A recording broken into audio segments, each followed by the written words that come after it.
In addition to that, আমি random sampling করব খাতা। মনে করেন ময়মনসিংহ বোর্ডের আমি 50টা খাতা র্যান্ডম নিয়ে নিলাম, নিয়ে এগুলিকে রিভ্যালুয়েট করলাম, করে দেখব যে এক্সামিনার ঠিক মতো খাতা দেখেছি কিনা।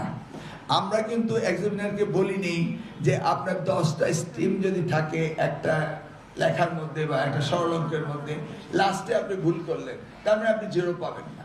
আপনি যে স্টেপগুলো করেছেন এই পার্শিয়ালি দেখে আসছে কিনা, এইগুলি মূল্যায়ন ঠিক মতো করে কিনা, ন্যারেটিভ প্রশ্নের উত্তরগুলি মূল্যায়িত ঠিক মতো হয় কিনা, আমরা এক্সামিনারকে আবার রিভেরিফাই করার জন্য এটাও আইনের ভিতরে রেখেছি যেন আগামী আমাদের এসএসসি 2026 পরীক্ষার খাতা দেখা নিয়ে যে সুবিধাগুলো রয়েছে, যে তোমাদের এসএসসি 2026 পরীক্ষায় তোমরা কেউ যদি পুরোপুরি সঠিক লেখো তারা পুরো নাম্বারই পাবে, আর একটা লেখার মধ্যে যদি তোমার শেষে ভুল হয় বা কোথাও যদি ভুল হয় তবুও তোমার পুরো নাম্বার কাটা যাবে না, এটাই বলা হয়েছে। তো তুমি অনেকটাই লিখেছো, সঠিক লিখেছো, সেক্ষেত্রে তোমার পুরো নাম্বারটা কাটা যাবে না কিছুটা ভুলের জন্য।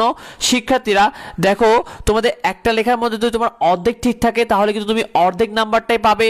আবার তোমার অঙ্কের ক্ষেত্রে এমন হতে পারে তোমার অঙ্কটা অর্ধেক সঠিক হয়েছে বা অনেকটা সঠিক হয়েছে, সেক্ষেত্রে তুমি কিন্তু সেই নাম্বারটুকু পাবে। অর্থাৎ তোমার অঙ্ক যদি অর্ধেক সঠিক হয় তুমি অর্ধেক নাম্বার পাবে, আর কোনো লেখা বা অঙ্ক যতটুকুই তোমার সঠিক হবে না কেন তুমি ততটুকুই নাম্বার পাবে। এই বিষয়টা কিন্তু শিক্ষার্থীরা ইতিমধ্যে জানানো হয়েছে।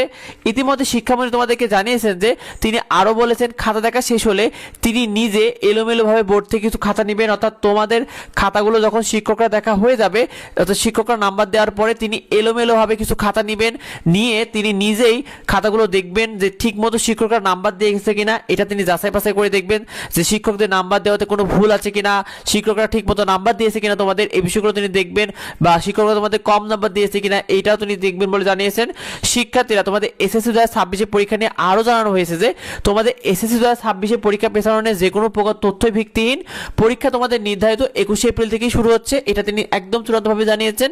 শিক্ষার্থীরা এই বিষয়টা অনেকে জানা, তাই বেশি বেশি করে ভিডিওটা বন্ধুদের মধ্যে শেয়ার করে দাও যাতে অন্যরা জানতে পারে। তোমরা কি মনে করো, তোমাদের মন্তব্যগুলো অবশ্যই কমেন্টে আমাদেরকে জানিও, এবং যাবতীয় আপডেটগুলো নিয়মিত শীট এবং ফ্রি সাজেশনগুলো পেতে অবশ্যই আমাদের সাথে থাকো। দেখা হয় পরবর্তী ভিডিওতে। ধন্যবাদ সবাইকে।